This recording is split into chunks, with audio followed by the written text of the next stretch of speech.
It's the In the Money podcast for KeenelandSelect.com. Tom Leach, along with Keeneland's director of simulcasting, Jim Goodman, and we're going to take a look at the Sunday card for Keeneland. 2 stakes races on that card. We'll also give you our thoughts on the late pick 4. Let's start with the first stakes race, though. It's outside of the pick 4. It's race 5, the Appalachian, for 3-year-old fillies going a mile on the turf. And you've got the horses that ran 1-2 in the Breeders' Cup Juvenile Fillies race last fall. Lady Eli and Sunset Glow going at it here. Who did you go with, or did you look beyond those 2?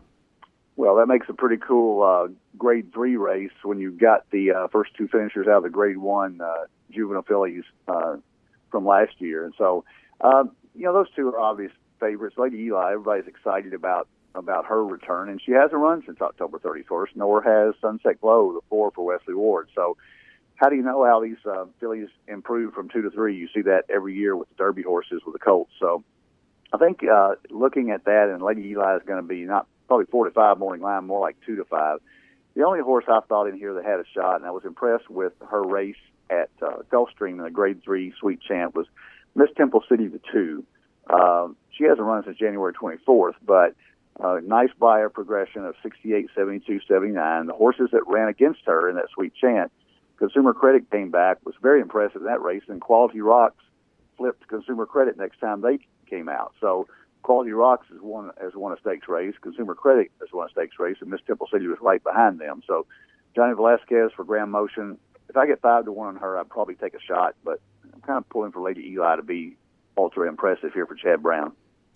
I'm going to take Sunset Glow if I bet, if the price is decent. If they pound Lady Eli and you get 9 to 5 or something like that on Sunset Glow, I'd take a shot with Sunset Glow because she's got the speed and coming off the layoff. They're both coming off layoffs. Maybe the speed horse might have a slight edge, but it just should be a great race to watch. And just an exacta box, I think, for me is Sunset Glow and Lady Eli if I wanted to play one of the gimmicks. But I'll try to get the win with Sunset Glow for a slightly higher price.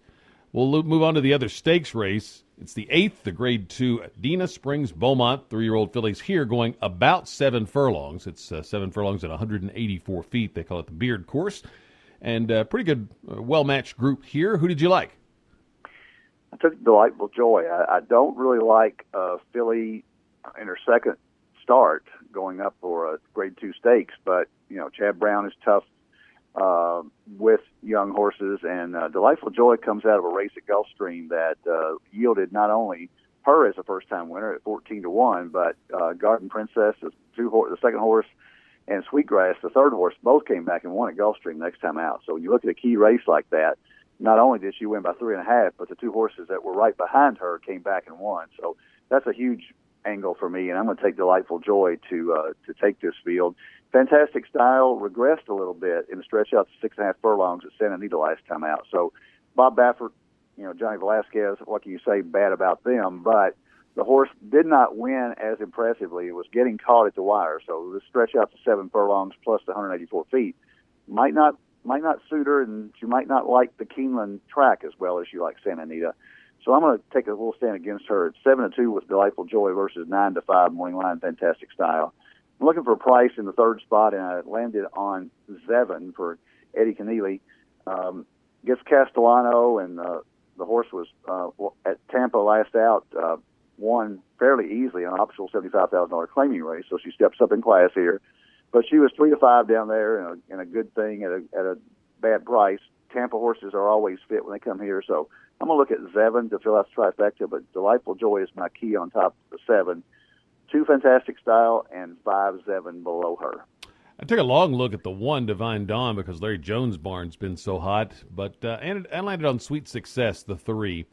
I like horses going 7 furlongs or here 7 furlongs and a little extra.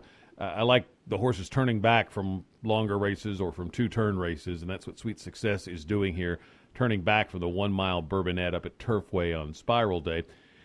Before that, and that was on synthetic. Before that, she had a real strong race on the main track at Gulfstream. So she might be better, probably is better, on the dirt. And she gets back to that surface in here for Rusty Arnold, who obviously spots his horse as well. So I'm going to try the 3 Sweet Success. I'll use Delightful Joy with her, Fantastic Style with her, and also the 1 Divine Dawn.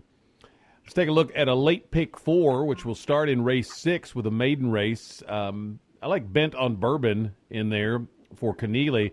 He's really good with second-time starters, and this horse shows a sharp local work off the debut. So I like Bent on Bourbon. I'll also use Money Changer, the 8, the 2 Big Commission, the 4 Lemon Drop Title. 7th race, I'm going to try Onus for Shug McGahee, but didn't have a strong opinion here. I like the 8, the 5, the 3, and the 11. I'm going to take a stand with Sweet Success. I got to narrow down the tickets. So I'm going to take a stand with Sweet Success in the Beaumont, and then spread again in the last race. Recepta I like for a little bit of a price. Was good at 2, not so good at 3, but may be able to get back to that 2-year-old form now as a 4-year-old. So I'm going to use 6, 8, 9, and 2 in the last race. So 7, 8, 2, 4 with 9, 8, 5, 3, 11 with 3 with 6, 8, 9, 2. What about you? Yeah, I like the way they structured the pick 4. We pulled the Lady Eli Stakes out of the late pick 4 and put it as race 5. So you get to watch the board here for these first-time starters in the 6th race, the maiden special. And, of course, Nick Zito and Bill Mott typically don't have their horses ready, so you might take a look at that. If they are betting those horses, you might include them in your ticket. But I will not include them right now. I will put Lemon Drop Title, the 4, the 7, Bent on Bourbon, the 8, Money Changer, and the 9, Scrap Antics, so the first-time starter for Michael Maker, who is 23% with first-time starters. So 4, 7, 8, 9. I'll go a little deep in the second race, the maiden special weight, with 3, 5, 8, 11, 12. I suppose my best choice there would be Robillard with Kieran McLaughlin and Rajiv Mirage, who's 2 for 3 here at the meet. But I would go deep there. I will single the 7, Delightful Joy, in the feature race. And then I will go 4 deep in the last race with the 6, 8, 9, and 12. My top choice is a horse that I cannot pronounce. It's an Irish name. It means questioning. Teach, but it's probably not that. It's Ceisteach, but I'm not Irish, so I can't pronounce it. Take a close look at this filly and see if they play her on the board, because she came out of an optional $32,000 claiming at Tampa, but last summer she was entered in a $200,000 stakes at Arlington, and was very impressive for Tom Proctor in that allowance race on June 7th. And she was entered in the American Derby against the boys and scratched out for some reason. I don't know if she had a minor issue, and so they put her on the shelf for a while. Very highly regarded filly coming out of Ireland. So Teach or KS Teach or something like that. But that's my pick in the last race. But I would go 6, 8, 9, 12. You know, you mentioned that horse. One of the nice resources I don't think a lot of fans use is the Clocker reports at Keeneland.com. And they have a section called the In Today reports. You can click on the horses that are in that day that have won praise from the Clockers for their morning workouts. And that one outworked Myositis Dan, which is a horse that ran a bang-up third in the Derby trial a couple of years ago.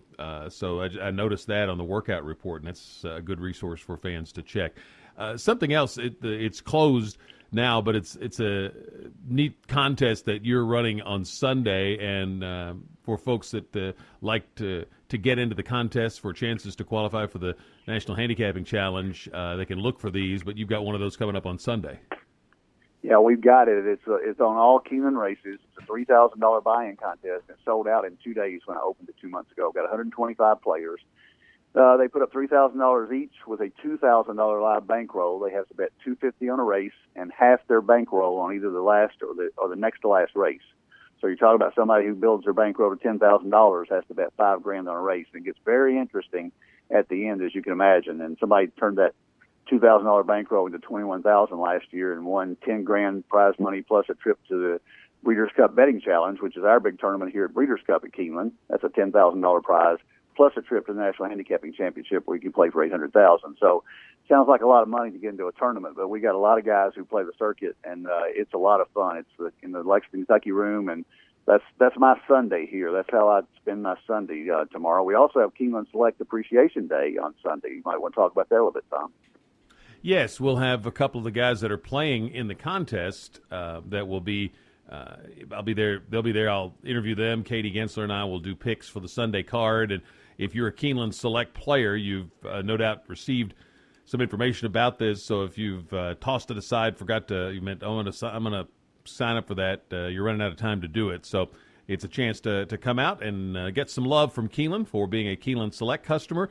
And we'll talk about some picks, take some questions. get a chance to get some input from those guys in the handicapping challenge and the things that they look for, which is always interesting, and maybe they'll give us a winner or two. Should be a lot of fun on Sunday for Keeneland Select Appreciation Day. For Jim Goodman, I'm Tom Leach, and this is the In the Money Podcast.